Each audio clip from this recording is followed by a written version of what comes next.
question for the group. How many of you had an idea in your head when you were little, or it could be recently, of what your Mr. or Mrs. Perfect would be? Perfect girlfriend, husband, boyfriend. What are some things that Mr. or Mrs. Perfect would be like? What are some attributes that come to mind? They pretty much do whatever I ask, whenever I ask, however I ask. Okay, And always in a good mood. Okay, cool. Anything else? What else?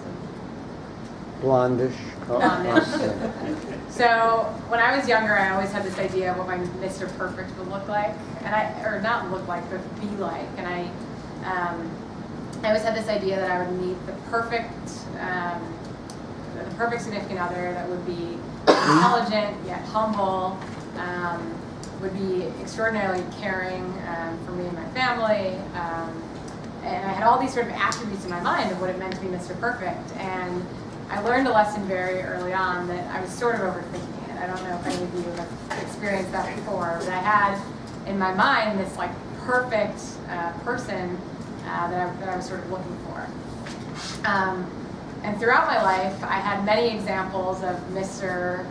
Imperfect. I had many examples of people that I dated that were that didn't exactly fit that criteria. I guess to give you guys a little bit of a taste of the variety of people that I've been with throughout my life.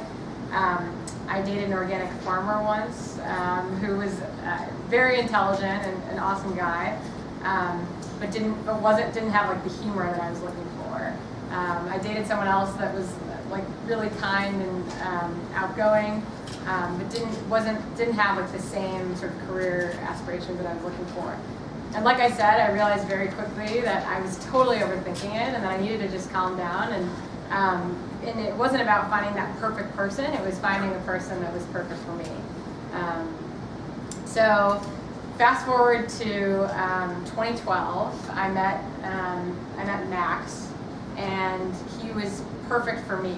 He was incredibly intelligent. He was really funny. He said all these horrible dad jokes that made me laugh.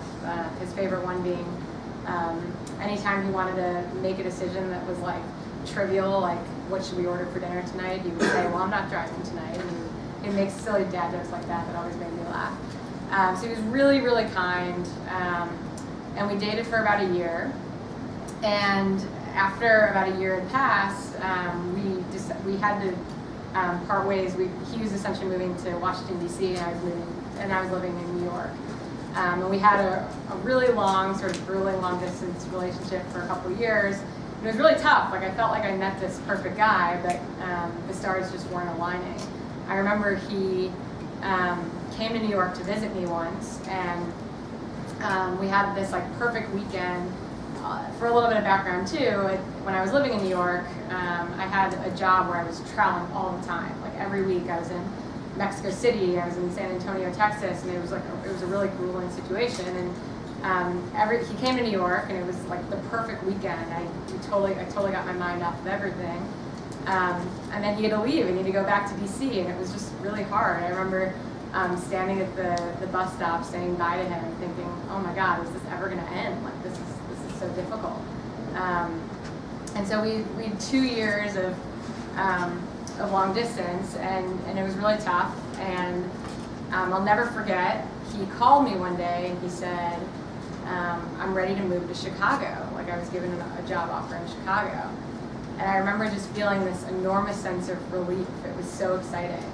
And at the time I was living in New York, and I thought, this is going to be easy. I'm just going to quit my job and move to Chicago. Like Mr. Perfect is waiting for me, or as perfect as he can be. And there were just a series of struggles that happened, and I was not able to move to Chicago right away. And we again went through this sort of chapter that was really tough.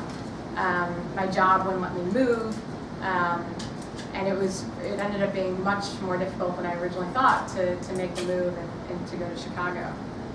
About 6 months later, I finally made it work. I quit my job. I moved to Chicago. We moved in together. And we fast forward to where we are today. It was November 25th, 2016, so not that long ago. And before I knew it, he was down on one knee in front of Winter Park Zoo proposing. And this whole sort of few years of ups and downs, and are we long distance or are we not, was sort of over. And he asked if I would marry him. So my advice for all of you is twofold. One is there's no such thing as Mr. Perfect. I think I went through many years of trying to figure out what Mr. Perfect was. And just finding the right person for you is the most important thing.